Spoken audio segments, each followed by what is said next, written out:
स्वागत है आप सभी का Mendav.com में के स्पीड टेस्ट डिस्कशन में। आज हम आपके लिए लेकर आए हैं SBI ST मेंस क्लर्क के लिए, जो क्लर्क अभी होने वाला है उसके लिए इंपॉर्टेंट क्वेश्चन भी है ST नंबर 12 से। विषय हमारा है गणित। चलिए देखते हैं कौन कौन से यहाँ पर प्रश्न लिए गए हैं जो इंपॉर्टेंट। देखिए सबसे पहला प्रश्न कौन सा लिया गया है। देखिए जो पहला प्रश्न है इनइक्वलिटी बेसिस है। कहीं ना कहीं इनइक्वलिटी आपके एग्जाम में काफी इंपॉर्टेंट रोल अदा करने वाली है। इनइक्वलिटी से कहीं ना कहीं एक या दो क्वेश्चंस, आप 5 क्वेश्चन देखने को मिलेंगे। और ये 5 क्वेश्चन होंगे क्या, क्वाड्रेटिक इक्वेशंस होंगी या लीनियर इक्वेशन होंगी, उनको सॉल्व करके आपको रिलेशन निकालना होगा। जैसा कि आपको प्रश्न में दिख रहा है कि यहाँ पर 2 इक्वेशन दी गई हैं। पहली समीकरण दिया गया है जो हमारे पी और क्यू के फॉर्म में, दोनों ही हमारे क्या है, द्विघात समीकरण है। पहला जो समीकरण लिखा हुआ है 8p² minus 10p plus 3 is equal to 0, और दूसरा समीकरण है 2q² plus 5q plus 3 is equal to 0। तो इस तरह समीकरण के हल करने के बहुत से तरीके हैं, लेकिन ये समीकरण हमको हल करना है। साथ में हल करने के बाद p और q के बीच का संबंध भी बताना है कि संबंध क्या होगा। संबंध में जो हमारे पास ऑप्शन दिख रहे हैं, जो पहला विकल्प है हमारा p बराबर q, या संबंध स्थापित नहीं किया जा सकता है। दूसरा विकल्प है p ग्रेटर देन q या p बड़ा है q से। तीसरा विकल्प है हमारा p less than q, p छोटा है q से। और चौथा ऑप्शन है p या तो बड़ा है या बराबर है q के। और पांचवा ऑप्शन है p छोटा या बराबर है किससे, q से। तो इसके लिए हमको कहीं ना कहीं समीकरण हल करना पड़ता है, लेकिन एक आपको माध्यम बताते हैं, बिना समीकरण के हल करिए भी इस प्रश्न के जवाब हम दे सकते हैं। जैसे देख रहे हैं आपको यहाँ पर उन्होंने साइन रूल, वैसे कि उन्होंने पिछले अपने जो डिजी पेजेस हैं उनमें आपको इनइक्वलिटी पे एक थीम दी थी, उसको देखें तो उसमें आप पाएंगे कि एक थीम में बताया गया था कि यहाँ पर अगर बीच का चिन्ह, सिर्फ यहाँ पर देखें जो हमारे पास बीच वाले साइन का चिन्ह है, देखें तो दोनों जगह पे क्या है, एक दूसरे का अपोजिट है। यहाँ पर देखिए तो माइनस है और यहाँ पर क्या है, प्लस। जहां पर माइनस है तो वहां पर उसमें p का मान क्या आएगा, दोनों ही मान हमारे कैसे आएंगे, धनात्मक आएंगे। और यहाँ देखिए तो q के केस पे हमारा क्या है, ये धनात्मक है, तो q के जो वास्तविक मान आएंगे, जो हमारे फैक्टर्स जिन्हें बोलते हैं, गुणनखंड बोलेंगे, आंसर जो निकलेगा वो हमारे कैसे निकलेंगे, ऋणात्मक निकलेंगे। यानी p के दोनों ही मान जो भी निकलेंगे वो दोनों ही कैसे रहेंगे, पॉजिटिव रहेंगे। और q का मान जो हमारा होगा दोनों ही क्या होंगे, निगेटिव होंगे। तो श्योर सी बात है, पॉजिटिव यानी धनात्मक संख्याएं ऋणात्मक संख्याओं से क्या होती हैं, अधिक होती हैं। तो इसलिए क्लियर है कि p जो होगा q से बड़ा होगा। तो ये देखिए हमने बिना किसी समीकरण के हल किए भी आपको आंसर निकालने का एक तरीका बता दिया, कहीं कैसे निकाला जाता है। दूसरा तरीका अगर हम ट्रेडिशनल वे पे बात करेंगे तो बहुत ही लेंथी पड़ेगा। तो देखते हैं अगर लेंथी प्रोसेस से देखते हैं इस क्वेश्चन करने का, तो देखिए क्या लिखा है, 8p² minus 10p plus 3 is equal to 0। 8 और 3 का मल्टीप्लाई करें और फैक्टर बनाएं, यानी गुणनखंड ऐसे बनाएं कि जिन्हें जोड़ने पर हमें क्या प्राप्त हो जाए, 10 प्राप्त हो जाते हैं। 8 या 24, 6 और 4, यानी एक हमारा गुणनखंड निकला 6 और एक निकला क्या, 4। और यहाँ पर देखिए बीच का चिन्ह कैसा है, ऋणात्मक है, इसलिए दोनों ही मान हमारे कैसे आएंगे, धनात्मक आएंगे। और डिवाइड बाय क्या करते हैं, 8 कर दिया जाए। ये तो हो गए हमारे p के मान। ऐसे q की बात करें, 2 3 जा 6, तो 6 के ऐसे मान के 2 और 3 को जोड़ा है तो क्या आ जाएगा, 5 आ जाएगा।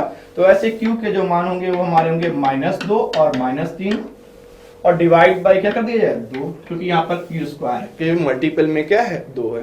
तो हल करते तो यहाँ से दिख रहा है -1 है और इसका मान क्या है, -3/2 या 1.5। तो देखिए ध्यान से देखिए p के दोनों मान कैसे धनात्मक है। वो श्योर सी बात है कि धनात्मक वैल्यू ऋणात्मक वैल्यू से क्या होती है, अधिक होती है। इस वजह से हमारा आंसर क्या होगा, p is greater than q, so that हमारा सेकंड विकल्प क्या होगा, सही होगा। आगे बढ़ते देखते हैं। ये भी प्रश्न देखिए कहीं ना कहीं लिया गया, किससे, इनइक्वलिटी बेसिस का ही लिया गया। देखिए हम यहाँ पर वो प्रश्न ले रहे हैं, हर एक तरीके के आपको प्रश्न समझाने का प्रयास करेंगे जिससे कि आप एग्जाम को अच्छे से दे सकें।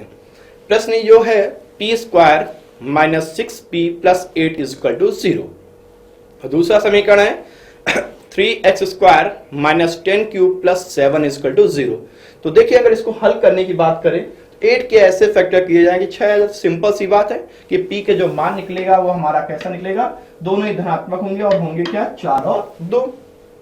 q की बात की जाए तो 3 7 जा 10, तो एक मान क्या होगा, 7, यानी इनके दोनों ही धनात्मक होंगे, क्योंकि बीच का चिन्ह हमारा कैसा, ऋणात्मक है। तो q के मान होंगे हमारे पास 7/3 और 3/3। तो देखिए यहाँ से तो 3 से बटे 3 का हो गया क्या, 1 हो गया। और q की बात करेंगे तो यहाँ सॉल्व करते तो आता है पर 2 पॉइंट समथिंग कुछ करके, तो देखते हैं कि हमारा 2 पॉइंट से देखिए ये भी बड़ा है, 4 बड़ा है। 2 पॉइंट की बात करें 2 से तो ज्यादा है, तो एक हमारा रिलेशन इससे निकलता है कि P बड़ा है। एक 2 को इसे 2.1 से देखते तो रिलेशन क्या हो गई है, देखिए एक मान से हमारा क्या निकल रहा है, P बड़ा है, और एक मान से निकल रहा है Q बड़ा है। तो इस केस में कहीं ना कहीं हम ये स्थापित करते हैं कि संबंध स्थापित नहीं किया जा सकता है। तो इसका सही विकल्प होगा पहला। देखिए ये प्रश्न देखिए कहीं ना कहीं लिया गया है सिंप्लीकेशन बेस के। हमने हर एक सेक्शन से कहीं ना कहीं इंपॉर्टेंट क्वेश्चन और वो इंपॉर्टेंट के साथ साथ वो प्रश्न आपके लिए हैं जो कहीं ना कहीं आपको प्रॉब्लम्स होती है, समस्या होती है, उन समस्याओं को कहीं ना कहीं दूर किया जा सके। देखिए प्रश्न जो दिख रहा है 920 का परसेंट क्वेश्चन मार्क परसेंटेज और इंटू 7.5 इज इक्वल टू 2898। तो देखिए सिंपल सी बात करें, अगर परसेंट के प्लेस में हम लोग x मान लिया जाए तो इसका मतलब क्या होगा, x बाई कितना 100। तो इसको हम लोग लिख सकते हैं 920, यहां पर लिख सकते हैं 920 और यहां पर एक क्वेश्चन मार्क लिखा रहने दिया जाए और 7.5 बाई क्या कर दिया 100। डेसिमल एक जीरो बढ़ गया तो कैंसिल हो गया, 25 3 जा और 25 4 जा, और 4 से इसको कैंसिल करते तो 4 2 जा 8 और 4 3 जा 12, 23 3 जा 69। अब 69 यहां पर हो गया 69 इंटू क्वेश्चन मार्क बराबर क्या हो गया 2898। देखिए अब इस पे पूरा हल करने की जरूरत नहीं है और कहीं ना कहीं हम लोग आइडिया से भी थोड़ा सा हल कर सकते हैं। देखिए 69 है, ये यहाँ पर गुणे में तो इधर जाके कहाँ होगा, भाग में जाए, डिवाइड में जाएगा। तो 69 से डिवाइड कर 2898 को डिवाइड करेंगे इससे 69 से तो हमारा क्वेश्चन मार्क की वैल्यू निकल आएगी। लेकिन यहाँ पर डिवाइड ना करें, ऐसे थोड़ा सा आइडिया लगाते हैं तो कहीं 6 4 ज्यादा दिख रहा है, कहीं ना कहीं 4 के आसपास ऑप्शन दिख रहा है। तो 4 के ऑप्शन हमारे पास क्या क्या दिख रहे हैं, 42 दिख रहा है, 36 दिखता है, 45 और 48। लेकिन देखिए तो 9 के केस में 8 लाना है लास्ट में, तो 8 कब हो सकता है 9 2 जा, तो कहीं ना कहीं सही विकल्प हमारा क्या होगा 42 ही सही विकल्प है। चलिए आगे बढ़ते हैं, अगला प्रश्न देखते हैं क्या लिया गया आपके लिए। ये प्रश्न है देखिए कहीं ना कहीं स्क्वायर रूट यानी वर्गमूल से रिलेटेड है। तो वर्गमूल निकालने के लिए सिंपल सी एक लॉजिक देखिएगा, लास्ट से हम लोग 2 डिजिट देखें, देखिए यहाँ पर 1 है, तो 1 होने पे हमारे पास चांस किसका बन रहा है, यूनिट प्लेस में जो भी होगा वो तो होगा 9 होगा या फिर हो सकता है 1।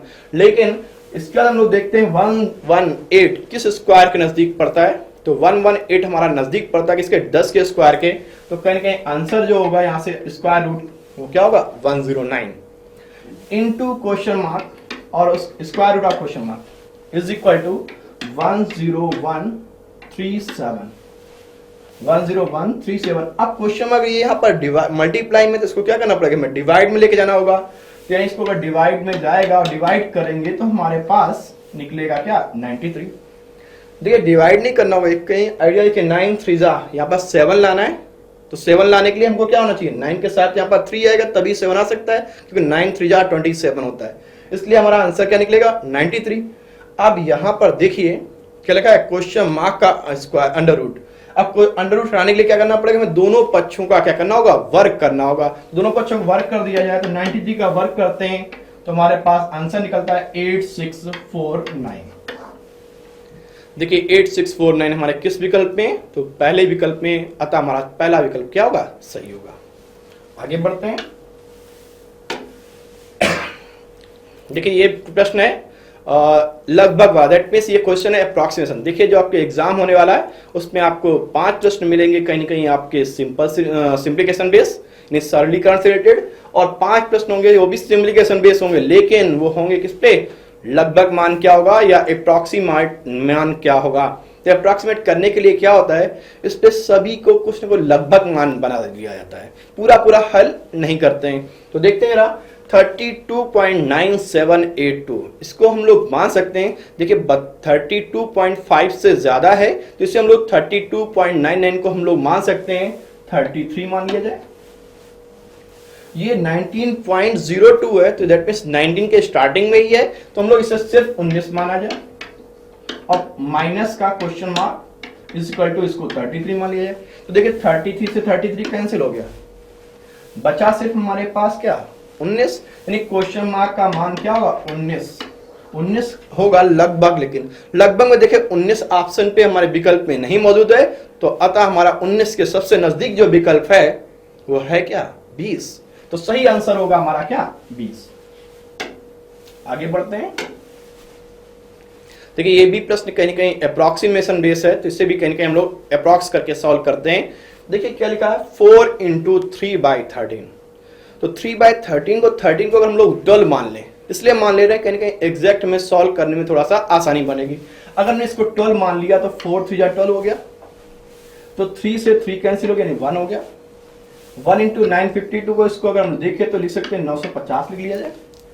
ऐसे देखें तो 128 होल 5/7 लिखा, तो 5/7 को भी हम लोग अगर होल करके सॉल्व करते हैं तो इसको अगर हम लोग देखें तो 0.7 मतलब 128 पॉइंट समथिंग कुछ करके आएगा, बहुत ही पॉइंट से 5। तो इससे हम लोग अगर देखें तो अगर ऐसे नॉर्मली 128 मान लिया जाए, अगर घटाते हैं तो हम लोग देख रहे हैं कहीं ना कहीं घटाने से हमारा पास आंसर निकलता है 823 या 825 के आसपास। तो कहीं ना कहीं 850 से भी नीचे, तो इसका सही जो आंसर होगा कहीं ना कहीं होगा हमारा क्या, 800। तो ये इस तरीके से आप लगभग वाले प्रश्न को सॉल्व कर सकते हैं। तो सही आंसर हमारा क्या है, 800। देखिए ये प्रश्न देखिए क्या है, संख्या श्रृंखला से रिलेटेड है, कहीं ना कहीं नंबर सीरीज से रिलेटेड। सीरीज भी आपके एग्जाम पे कहीं ना कहीं 5 मार्क्स का आने रहते हैं। मोस्टली जितने भी एग्जाम सभी होते हैं सभी में 5 मार्क्स का आपका सिंप्लीकेशन, 5 मार्क्स का अप्रोक्सीमेशन, 5 मार्क्स का आपका क्या नंबर सीरीज जरूर आता है। तो देखिए उन्हीं नंबर सीरीज में कुछ नंबर सीरीज ली गई हैं। देखिए पहला देखिए, नंबर सीरीज करने के लिए कहीं ना कहीं आपको लॉजिक पहचानना होता है। अगर लॉजिक पहचान लिया है दैट मीन्स क्या श्रृंखला में चल रहा है, अगर वो आपने पहचान लिया समझ लीजिए आपका पूरा प्रश्न हल हो गया। देखिए क्या लिखा है, 12 लिखा हुआ है, फिर क्या लिखा है 6, और फिर क्या लिखा है 6, फिर 9, फिर क्वेश्चन मार्क। तो देखिए तो एक लॉजिक चल रहा है, अगर हम लोग 12 का आधा कर दें तो क्या हो गया, 6 हो गया। 6 का 1 गुना कर दे तो क्या हो गया, 6, और 6 का 1.5 गुना कर दे तो क्या आ गया, 6 का 1.5 गुना कितना, 9। तो 9 का अब आगे देखिए सीरीज के लिए आधा, 1, फिर 1.5, तो श्योर सी बात है आगे क्या होगा, 2 होगा, और फिर क्या होगा, 2.5 होगा। तो 2 कर दें तो 9 का 2 गुना करते तो 18 हो गया। तो सही है, जो आपके पास प्रश्नवाचक चिन्ह के स्थान पर जो आएगा वो आपका होगा क्या, 18 आएगा। तो सही आंसर देखें किस विकल्प में है, वो हमारे पहले विकल्प में है। तो अतः हमारा प्रथम विकल्प ही क्या होगा, सही होगा। आगे बढ़ते हैं, देखते हैं अब कौन से प्रश्न आपके लिए लिया गया है। देखिए बहुत अच्छा प्रश्न है, सीरीज मतलब ये अभी आप लोगों ने देखा कि उन्होंने कुछ सीरीज से प्रश्न करे, कुछ नंबर सिस्टम के किए, कुछ सिंप्लीकेशन किए। अब ये प्रश्न है डेटा इंटरप्रिटेशन रिलेटेड। प्रश्न क्या कहता है, एक कोई कंपनी है XYZ, पजल बेस्ड DI है और कहीं ना कहीं इंपॉर्टेंट भी हो सकती है आपके एग्जाम पे। क्या है, XYZ किसी शर्ट के कपड़े में निर्माण में 3 पद प्रयोग होते हैं। किसी शर्ट के निर्माण या कंपनी जो भी थी शर्ट के निर्माण में या जो भी कपड़े वगैरह बनने में 3 तरह की चीजें यूज होती हैं।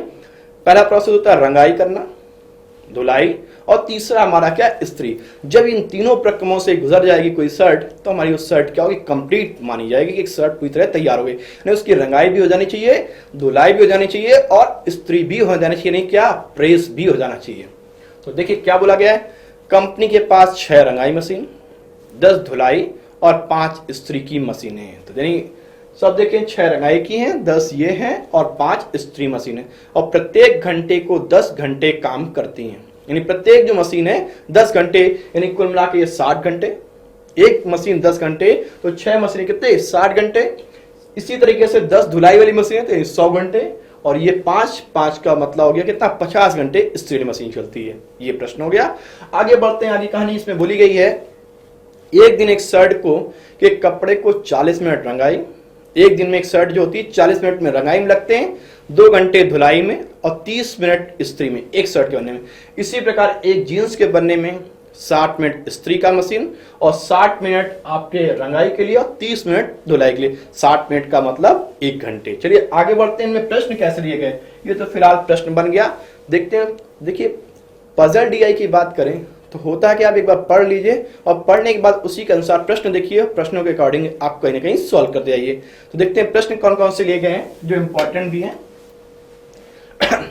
एक दिन में अधिकतम कितनी जीन्स बनाई जा सकती हैं, एक दिन में कितनी अधिकतम जीन्स बनाई जा सकती है। जरा आप देखते हैं पिछली DI में क्या दिया गया, यानी पजल में देखिए क्या दिया गया बोलते हैं एक मशीन की बात करें तो 60 घंटे, यानी रंगाई की देखिए तो रंगाई में हमारे पास टोटल जो होंगे 60 घंटे लगेंगे, ठीक है। और धुलाई के लिए हम लोगों ने कितने हुए 10 मशीनें और 10 घंटे चलेंगे, यानी 100 घंटे लगेंगे। और जो हम लोग प्रेस कर रहे हैं या इस्त्री कर रहे हैं उनमें 5 मशीनें 10 घंटे लगे, यानी कुल मिला के 50 घंटे लगे। और देखते हैं एक जीन्स में क्या क्या कितना लगता है। तो सबसे कम जो मान है वो उतनी ही देर तक अधिकतम हम लोग काम कर सकते हैं, यानी अधिकतम जीन्स की बात करें जब हमारी सारी चीजें हो जाए, नहीं सबसे कम टाइम मतलब अधिकतम टाइम जो लग सकता है मिनिमम जो होगा वही क्या होगा अधिकतम प्रोडक्शन का कार्य करेगा। क्योंकि किसी भी चीज के लिए चाहे आप शर्ट की बात करें और चाहे जीन्स के लिए कंप्लीट तभी मानी जाएगी जब तीनों प्रोसेस हो जाए। ये तीनों प्रोसेस का मतलब रंगाई भी हो जाए, धुलाई भी हो जाए और प्रेस भी हो जाए। तो प्रेस रेस मिलाकर जब होगी तो अधिकतम 50 घंटे तक हम लोग कर सकते हैं। और देखा क्या गया है यहाँ पर बोला एक जीन्स बनाने के लिए 60 मिनट इस्त्री की और 60 मिनट किसके लिए रंगाई के लिए और 30 मिनट धुलाई के लिए। नहीं 60 मिनट एक जीन्स हमारी क्या होती है प्रेस करने में लगता है, इस्त्री करने में लगता है। इसका मतलब यहां से देखें तो 50 घंटे में कितनी जीन्स प्रेस हो पाएंगी, 50 जीन्सें ही सिर्फ प्रेस हो पाएंगी। और रंगाई की बात करें तो रंगाई में 60 और यहां से देखें तो 200, लेकिन कुल मिलाकर देखें पूरे कंप्लीट तब माने जब तीनों प्रोसेस गुजर गए तो अधिकतम जो होगा वो आपका क्या होगा 50 जीन्सें ही प्रेस की जा सकती हैं। इसका मतलब 50 जीन्सें ही अधिकतम बनाई जा सकती हैं। तो सही विकल्प हमारा क्या होगा 50 जीन्स होगा। तो ये रहा आपका प्रश्न। देखिए ये प्रश्न जो है कहीं ना कहीं लैंग्वेज में ही है, वहीं घुमा फिरा कर आपको समझना है। तो क्लियर होगी बात, आगे बढ़ते हैं। यदि एक दिन में 20 जीन्स बन गई, एक दिन में 20 जीन्स बन गई तो अब कितनी शर्ट पूरी तरह तैयार की जा सकती हैं। तो देखते हैं फिर से पीछे जाना पड़ेगा आपको। देखिए हमने बात की थी तो यहां से रंगाई के लिए हमने बोला कि आपको रंगाई के लिए 60 घंटे हैं और धुलाई के लिए यानी वॉशिंग के लिए आपको 10 मशीनें 10 घंटे चलेंगे, यानी 100 घंटे। और इस्त्री के लिए देखें वॉशिंग प्रेस के लिए 5 मशीनें हैं 10 घंटे चली, यानी 50। और देखिए क्या बोला गया, कहते हैं 20 जीन्सें बन गई। तो 20 जीन्सें बन गई तो इसका देखें तो 60 मिनट लगते हैं इस्त्री करने में एक जीन्स को, तो यानी 20 घंटे आपके क्या हो गए खत्म हो गए। तो बचे कितने घंटे 30 घंटे। देखिए 20 घंटे सर यहाँ पर 60 मिनट लगते हैं इस्त्री करने के लिए, 60 मिनट लगते हैं किसके लिए रंगाई के लिए, 30 मिनट लगते हैं धुलाई के लिए। आपके 30 मिनट क्या हो गए 30 घंटे भी बचे हैं प्रेस करने के लिए। और आगे देखते हैं वॉशिंग मशीन में अगर 20 यानी 30 मिनट लगते हैं धुलाई करने के लिए और 20 जीन्स से धुलाई करनी है तो 30 का मतलब हो गया क्या आधे घंटे हम लोग क्या होता है एक जीन्स धुल लेते हैं। तो 20 जीन्स धुलने में हम लोग कितने लगेंगे 10 घंटे लगेंगे, यानी कुल मिला के अभी धुलाई के लिए 90 घंटे बचे। आगे देखते हैं अगर हम लोग देखें 1 घंटे में एक इस्त्री मतलब एक धुलाई हो रही जीन्स की तो कुल मिला के 20 जीन्स से धुलने में 20 घंटे लगेंगे। तो कुल मिलाकर देखें तो 40 घंटे में बचे हमारे धुलाई के लिए, 90 घंटे बचे हमारे वॉशिंग के लिए और 30 घंटे बचे हमारे किसके लिए प्रेस के लिए। अब देखते हैं प्रेस में किसमें कितना समय लगता है शर्ट बनने में। शर्ट बनने में जो हमें लगता है कपड़े के लिए 40 मिनट में रंगाई में लगते हैं, यानी 40 मिनट एक शर्ट में लगते हैं और हमारे पास है कितने 40 घंटे। तो देखिए कितनी शर्टें बनेंगी, यहाँ से 60 शर्टें हमारी क्या हो जाएंगी धुल जाएंगी। ऐसे हम लोग देखते हैं 2 घंटे में धुलाई होती है एक शर्ट की, तो 90 घंटे कितनी शर्ट धुलेंगी, यानी कितनी शर्टें धुलेंगी 45। और देखिए 30 मिनट में हमारी क्या हो जाती हैं 30 मिनट में एक शर्ट की प्रेस होती है, तो 30 घंटे में कितनी शर्टें प्रेस हो जाएंगी 60 शर्टें। तो अधिकतम हमारे पास देखिए तो यहाँ से 40 मिनट का हो गया था 60 शर्टें धुल रही हैं, यानी कंप्लीट तब माना जो मिनिमम वैल्यू होगी वही हमारी क्या होगी अधिकतम। तो इसका मतलब सबसे अधिक अगर शर्टें पूरी कंप्लीट होकर मिलेंगी वो हमारी क्या होगी 45, क्योंकि तीनों प्रोसेस हो जाने चाहिए, धुलाई भी हो जाए रंगाई भी हो जाए और साथ में प्रेस भी हो जाता है। अधिकतम हमारे पास कितने आ गए 45। तो सही आंसर क्या होना चाहिए 45 होना चाहिए। देखते हैं किस विकल्प में है, तो सही विकल्प हमारा क्या है 45। तो ये रहा कहीं ना कहीं डीआई पे स्पेशल क्वेश्चन थे और कहीं ना कहीं आपको प्रॉब्लम्स होती उन्हीं के बारे में हमने डिस्कस कर लिया है। तो इस तरह आप इस डीआई को देख सकते हैं। आगे बढ़ते हैं। देखिए यहाँ पर जो दिया गया है डीआई में, देखिए क्या होता है डेटा समझना पड़ता है। अगर आपने डेटा समझ लिया तो फिर कहीं ना कहीं प्रश्न आसानी से आप कर सकते हैं। और प्रश्न क्या कहता है यहाँ पर जो डीआई में दिया गया है 2 तरह दिए गए, एक तरफ विद्यालय दिए गए ABCDE करके, और यहां पर 50% से कम अंक प्राप्त करने वाले छात्रों की संख्या दी गई है 240, जो भी दी गई 240, 220, 300 और 380, 210। और यहां पर दूसरे जो टेबल्स में दिया गया, दूसरे कॉलम में जो दिया गया आपके अंक प्राप्त करने वाले 50% से अधिक, यानी ये 50% से कम वाले हैं और ये हमारे क्या 50% से अधिक, लेकिन ये हमारे क्या है नंबर ऑफ स्टूडेंट्स है, और ये हमारे पास क्या है परसेंटेज में। और परसेंटेज किसका, जैसे 600 का 55%, 400 का 40%, 375 का 20%, इस तरह सारे परसेंटेज दिए गए और वो क्या दिए गए टोटल छात्र। अगर देखिए तो ये क्या हुए 50% से कम वाले और ये हुए क्या 50% से अधिक वाले। अगर इन दोनों को जोड़ करके टोटल वैल्यू से घटा दें तो हम निकल आएंगे कि एग्जैक्ट कितने लोग हैं जो 50% अंक प्राप्त किए। तो देखिए, तो ये तो फिलहाल आपका डेटा जो कह रहा है उसको एनालाइज किया हमने, क्या इस डेटा के अंदर आंसर्स निकल सकते हैं, कैसे विकल्प बनाए जाएंगे।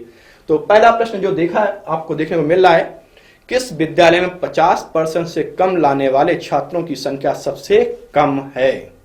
देखिए यहां पर बात क्या है, 50% से कम अंक लाने वाले छात्रों का प्रतिशत सबसे कम, यानी हमें निकालना है ये छात्र दिए गए हैं और आपको निकालना क्या है परसेंटेज निकालना है। तो देखिए अगर हम लोग डायरेक्टली देखें तो 600 का अगर हम लोग देखें तो 600 का अगर हम लोग 240% निकालें तो निकलता है हमारे पास क्या 40%। और यहां से देखेंगे तो कहीं ना कहीं 400 से डिवाइड करते हैं तो 55% निकलता है। और देखें 375 से देखते हैं 300 लगभग कहीं ना कहीं आपको दिख रहा होगा कि 80% के आसपास या 90% के आसपास दिखेगा। ऐसे 350 को भी देखते हैं तो 280 के रेस्पेक्ट में तो कहीं कहीं ये भी दिखता है हमारे पास। ये श्योर है कि 55 से ज्यादा होगा, इनसे ज्यादा होगा। इसलिए 300 को देखें तो क्लियर दिख रहा है 70%। तो श्योर सी बात है सबसे कम जो हमारे पास है तो दिख गया होगा आपको किसमें, विद्यालय ए में। तो सही विकल्प हमारा क्या होगा विद्यालय ए। देखिए प्रश्न में बहुत इजी आते हैं, बस आपको एनालाइज करना आ जाए कि क्वेश्चन क्या कह रहा है और क्वेश्चन का डेटा क्या है। डेटा हमने आपको समझा दिया, आप आसानी से कर सकते हैं। आगे बढ़ते हैं। देखिए प्रश्न क्या है, किसी विद्यालय में सबसे अधिक छात्रों ने ठीक 50% यानी एग्जैक्टली 50% किसमें सबसे अधिक रहे। तो देखिए इसके लिए कहीं ना कहीं हमको निकालने लिए हमने पहले ही डिस्कस किया कि ये आपके 50% से कम वाले हैं और ये क्या है 50% से अधिक वाले। तो बीच वाला जो 50% वाला होगा वो निकले कैसे, इन दोनों को ऐड करके टोटल से क्या कर दें माइनस कर दिया जाए तो आसानी से हम लोग को निकल आएगा। लेकिन इस प्रश्न को भी हमें हल नहीं करना होगा, थोड़ा कहीं आइडिया लगाना पड़ेगा कि देखें कैसे कैसे निकाल सकते हैं। तो अगर देखें तो 600 का 55% दिया गया है और 240 600 का कितना परसेंट होता है 40%। 55 और 40 कितना हो गया 55 40 95% हो गया। यानी कुल मिला के 5% हमारा क्या हो गया जो होंगे एग्जैक्टली होंगे 50% मार्क्स वाले कैंडिडेट। ऐसे देखें तो इसका भी हम लोग 55 और 40 यानी कुल मिला के 95। देखिए जब दो विकल्प हमारे पास दो ऑप्शन दिखने लगे कहीं ना कहीं 95 है, यानी 5% का डिफरेंस है। तो श्योर सी बात है ये दोनों विकल्प में हमारे आंसर्स नहीं हो सकते हैं। इसका मतलब ना ए होगा और ना ही क्या होगा बी होगा। अब डायरेक्टली हम जो लोग देखते हैं और आगे बढ़ते हैं, ये 20% यहाँ पर दिख रहा है और यहाँ पर 20% का मतलब अगर देखें तो 375 का 20% क्लियर होता है 75 और 300 ये दिखाई है। तो 300 का 300 प्लस 75 कितना होगा 375। तो ये भी विकल्प हमारा सी भी नहीं रहा। अब हमारे पास बचा क्या, डी की बात करें तो डी में देखें तो 350 का 10% कितना हो गया 35 और 280। तो 280 का अगर हम लोग 35% 280 में 35 जोड़े तो हमारे पास निकलता है 315, जबकि है कितना 350 घटा ले तो हमारे पास निकलता है क्या 35 छात्र निकलते हैं, वो जो आपके कहा होंगे डी में। और 600 का 5% आपको पता ही है, 600 का 5% देखें तो होता है 30 और 400 का 5% होता है क्या 20। तो उससे ज्यादा वैल्यू दिख रही है। आगे एक और विकल्प बचा है, बस उसको देख लेते हैं। तो यहां से देखें 70 और 25 कितना हो गया 100। तो सबसे ज्यादा कहीं ना कहीं हमारे पास दिख रहा है किसमें होगा डी में। सही आंसर हमारा क्या होगा डी विकल्प ही सही होगा। आगे बढ़ते हैं, देखते हैं ये प्रश्न क्या है। ये प्रश्न देखिए कहीं ना कहीं वर्ड प्रॉब्लम से रिलेटेड है और प्रश्न है कि एक पाइप टंकी से रिलेटेड है। एक टंकी एक नल द्वारा 20 मिनट में भरी जाती है, दूसरे नल द्वारा 60 मिनट में। दोनों नल एक साथ खोल दिए जाते हैं तो आखिरी 8 मिनट पहले नल को बंद कर दिया जाए तो टंकी को भरने में कितना समय लगेगा। कहने का मतलब है कि पहला टाइम दोनों पाइप साथ साथ खोले गए हैं, पाइप ए बी, पहला पाइप मान लेते हैं ए है और वो 20 मिनट में भर रहा है, दूसरा पाइप है जो भर रहा है आपको कितने मिनट में, 60 मिनट में। इन दोनों का एलसीएम लिया जाए तो क्या आएगा, 60। ये तो 60 जो एलसीएम निकलता है ये हम लोग को माना जाता है कि टोटल जो टैंक की कैपेसिटी वो कितनी 60 पार्ट की है, और 60 को 20 से डिवाइड करें तो क्या आएगा 3 और ये 1 आया। कहते हैं आखिरी मिनट, आखिरी जो 8 मिनट है पहला पाइप बंद कर दिया गया। अब श्योर सी बात है जब पहला पाइप बंद कर दिया गया तो आखिरी के 8 मिनट कौन पाइप भरेगा, आखिरी के 8 मिनट सिर्फ पाइप बी भरेगा, और पाइप बी जो है 1 मिनट में या 1 मिनट में 1 पार्ट भर रहा है, तो इसका मतलब 8 पार्ट उसने आखिरी के 8 मिनट में भरे होंगे। तो 8 पार्ट जब भरेगा तो भरेगा 8 पार्ट, बचा हुआ जो 52 पार्ट है वो इन दोनों ने क्या हुआ होगा, साथ साथ काम किया होगा। इसका मतलब 3 और 1 जोड़ें तो कितना हो गया, 4, 4 को डिवाइड कर दें तो कितना है, 13 मिनट ये हुए, और 8 मिनट आखिरी, तो 8 आखिरी प्लस 13 कुल मिला के कितना हो गया, 13 प्लस 8 कुल मिला के भरा जो टंकी 21 मिनट में पूरी टंकी भरी होगी। तो इस तरीके से आप pipe and system basis question भी कर सकते हैं। तो देखिए ये रहा, आप 21 मिनट देखते हैं किस विकल्प में, तो दिख रहा हमारे किस में, तीसरे विकल्प में। तो सही आंसर आपका क्या होगा, थर्ड ऑप्शन ही आपका क्या होगा, सही होगा। आगे देखते हैं, देखिए कौन सा प्रश्न लिया गया है। देखिए ये प्रश्न जो है कहीं ना कहीं वर्क एंड टाइम से रिलेटेड है, बहुत सिंपल सा प्रश्न, लेकिन है क्या इसमें थोड़ा सा कंफ्यूजन में डाला गया है। बोलते क्या 40 व्यक्ति किसी कार्य को 6 घंटे में कर सकते हैं, एक कार्य को 16 दिन में करते हैं, यानी 6 घंटे पर डे करते हुए 16 दिन में पूरा कंप्लीट करते हैं।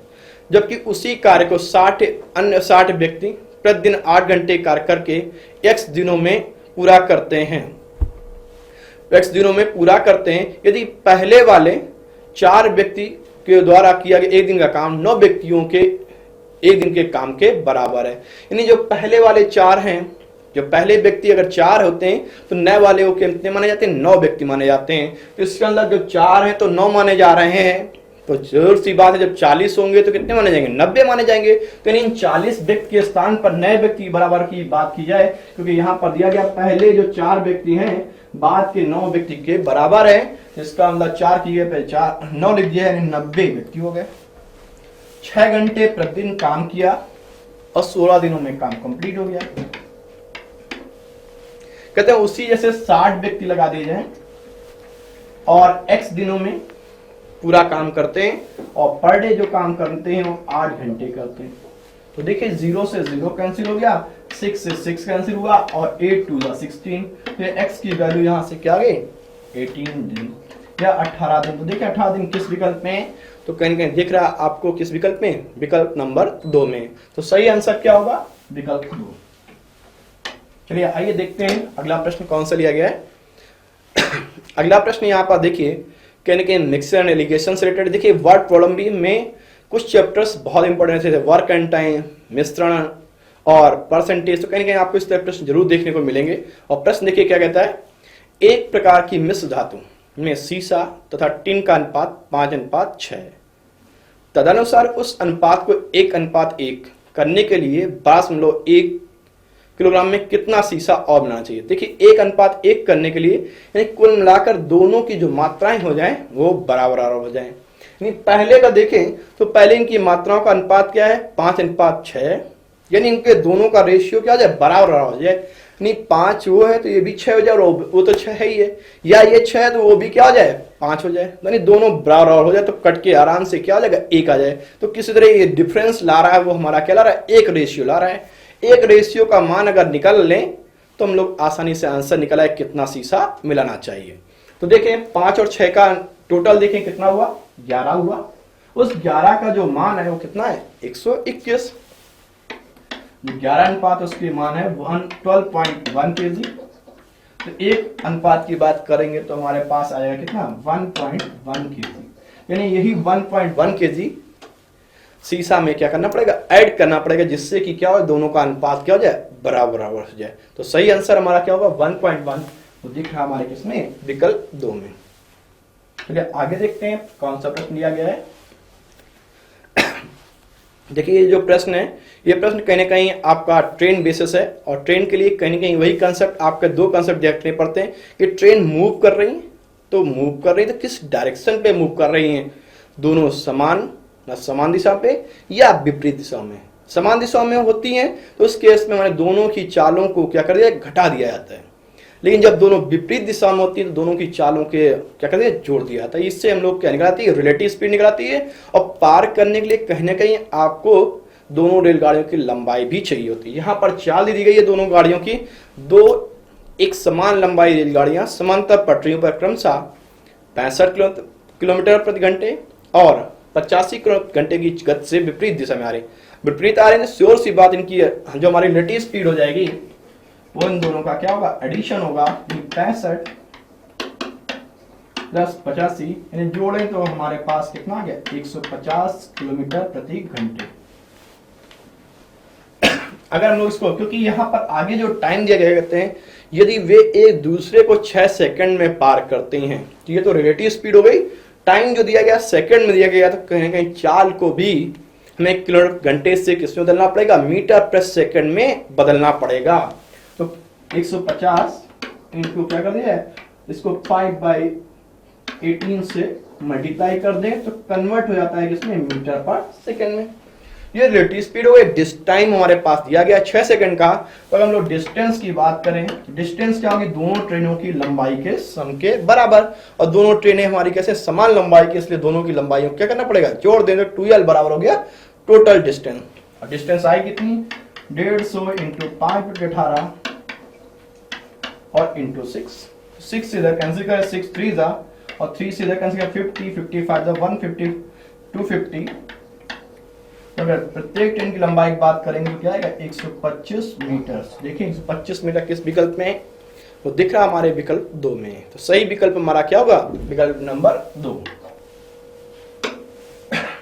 चलिए देखते हैं अगला क्या है। अगला प्रश्न है, देखिए ये भी कहीं ना कहीं आपका ये मेंस्ट्रुएशन का यूज है थोड़ा सा इसमें, और साथ में रेशियो भी दिया गया है कि दो व्यक्ति ए व बी एक आयताकार मैदान के एक कोने से दूसरे कोने तक चलते हैं। यानी एक कोने से दूसरे कोने का कहने का मतलब है, अगर इस तरीके से कोई आयताकार मैदान है तो यहां से चले और इस कोने तक जाए, या इस कोने से चल के और इस कोने तक जाए। और उनमें से एक जो है विकर्ण पे चलता है, ए जो है विकर्ण से चलता है, और बी जो है भुजाओं के अनुसार अंतिम बिंदु तक वे एक साथ पहुंचते हैं।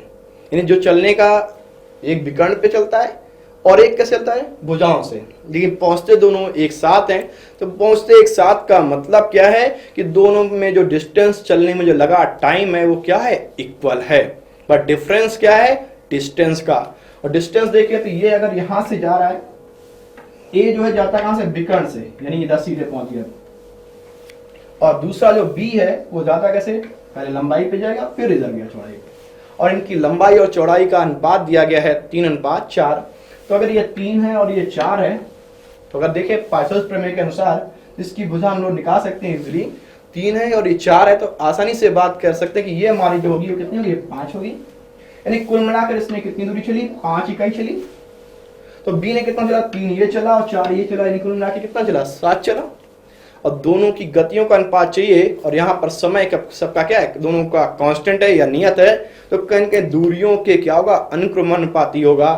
तो इनकी जो स्पीड का जो रेशियो होगा ए और बी का होगा क्या, 5:7, क्योंकि यहाँ पर टाइम सेम है, बस डिस्टेंस में अंतर है।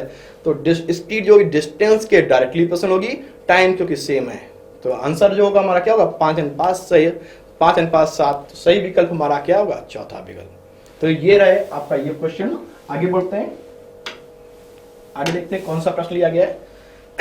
देखिए ये प्रश्न देखिए क्या है, कोई धन चक्रवृद्धि ब्याज की दर से 3 वर्षों में 2400 रुपए और 4 वर्षों में 2520 रुपए आती है, तो ब्याज की दर वार्षिक क्या होगी। तो देखिए चक्रवृद्धि ब्याज की बात करें तो लास्ट ईयर का जो अमाउंट होता है वो अगले वर्ष के लिए हमारा क्या करता है, मूलधन का कार्य करता है। तो देखिए यहाँ से एक तरह सिर्फ ये मान चलें कि 3 वर्षों में 2400 रुपए हो जाता है, यानी ये क्या है, मूलधन नहीं है। ये है कि 3 वर्षों के बाद मिश्र धन है, और चौथे वर्ष के लिए यही एक तरीके से क्या करेगा, मूलधन का कार्य करेगा। यानी मूलधन 2400 रुपए हो गया, और पांचवें वर्ष की बात, चौथे वर्ष की बात करें तो लिखा कितना 2520। इन दोनों के बीच का अंतर देखें तो अंतर कितना होता है 120 रुपए। ये 120 रुपए जो है वो ब्याज है, और वो ब्याज लगा किस पे, जो 2400 रुपए पे 120 रुपए ब्याज लगता है, तो इसका मतलब जो रेट ऑफ इंटरेस्ट होगा वो क्या रहेगा 120 डिवाइड बाई 2400 इंटू 100। सॉल्व करते हैं तो हमारे पास क्या आता है 24 से डिवाइड करें तो 0 0 दोनों कैंसिल हो गए, और 1 0 बचेगा 10, और यहाँ पे 2, तो कुल मिलाकर आया कितना 5%। तो सही आंसर हमारा क्या होगा 5%। तो सही विकल्प देखते हैं कौन सा होगा, तीसरा विकल्प भी हमारा क्या है सही।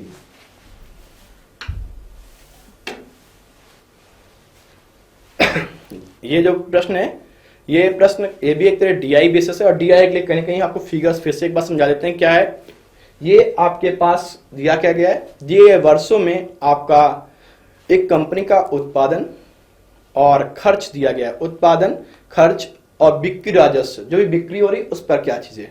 उत्पादन 750 रुपए 750,000 रुपए खर्च होते हैं, तो यहां पर देखिए राजस्व हमारे पास 750 है। नीला वाला जो फिगर्स दिख रहा है ब्लू कलर्स में, वो आपको क्या दिखाएगा बिक्री का, और रेड वाला आपका क्या है उत्पादन का। उत्पादन पे क्या खर्च है, ये 625 रुपए 1000 करोड़ रुपए आपके उत्पादन में लगे, 750 उसमें क्या मिला राजस्व, यानी बिक्री हुई इतने की। तो देखते हैं प्रश्न क्या है। देखिए पहला जो प्रश्न है क्या आ गया, 2011 में प्राप्त बिक्री में राजस्व 2014 में उत्पादन के खर्च से कितने प्रतिशत अधिक है। देखते हैं, थोड़ा सा ग्राफ देखना पड़ेगा कि 2011 में हमसे बात की गई बिक्री के लिए। 2011 का बिक्री की बात करें तो हुई हमारी कितनी 725, और 2014 के उत्पादन से, 2014 के उत्पादन की बात की जाए तो हमारे पास दिखता है कितना है 500। कितने प्रतिशत अधिक है, अधिक की बात करें तो देखें दिख रहा है कितना अधिक है 225, और 225 लेकिन परसेंटेज की बात करें 225 डिवाइड बाय क्या कर दें 500 इंटू 100। तो सॉल्व करते हैं तो हमारे पास निकलता है क्या 45%। तो देखते हैं 45% हमारे किस विकल्प में, तो दिख रहा है 45% हमारे दूसरे विकल्प में। तो सही विकल्प आपका होगा कौन सा, दूसरा विकल्प। तो आगे बढ़ते हैं, देखते हैं अगला प्रश्न क्या लिया गया है। क्या कहते हैं, कितने वर्ष में बिक्री राजस्व औसत बिक्री राजस्व से कम है दिए गए वर्षों में। तो देखिए इसके लिए भी कहीं हमको एक बार फिर से ग्राफ में आना पड़ेगा, और ग्राफ देखेंगे क्या ग्राफ कहता है। कहते क्या बिक्री राजस्व, औसत बिक्री राजस्व से कम कितने वर्षों में। तो देखते हैं औसत क्या होगा, पहले तो हमें निकालना पड़ेगा औसत क्या होगा। देखते हैं इसमें बिक्री आपको दिख रही है 750, 725, 550, 600, 800 और 800। ये तो आपकी टोटल बिक्री दिख रही है कि 750, 725, 550, 600 और 800 और 800। तो कहीं ना कहीं ये जो श्योर सी बात है 750 और 725, 550 और 600 और 800 800, यानी कहीं ना कहीं ये जो होगी अधिकतम जो है आपका 800 है, और न्यूनतम आपकी जो बिक्री है वो कितनी है 550। तो कहीं ना कहीं जो औसत होगा इन्हीं के क्या होगा मध्य में होगा।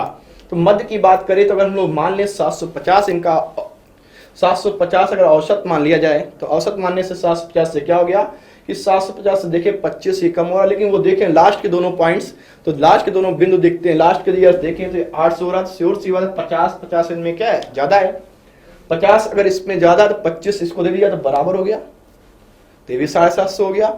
अभी भी हमारे पास देखिए 550 होता, तो 550 में से अगर 50 इसको दे दिया जाए या 75 इसको दे दिया हमने, तो लेकिन ये भी हमारे पास बराबर नहीं निकल रहा है। तो कहीं ना कहीं हम लोग 700 मान के चले, तो 700 से देखेंगे तो हमारे पास देखेंगे 2 ईयर्स हमारे पास क्या है औसत से कम है।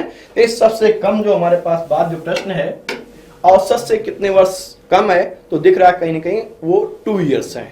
आंसर होगा आपका क्या 2 ईयर्स। आगे बढ़ते हैं, तो ये थे आपके लिए इंपॉर्टेंट क्वेश्चन जो कहीं ना कहीं आपके एग्जाम में इंपॉर्टेंट भी हैं, और साथ में कहीं कंफ्यूजिंग था जो अभी आपके एसबीआई का एग्जाम होने जा रहा है उसके लिए इंपॉर्टेंट प्रश्न बन रहे हैं। तो thank you for watching us.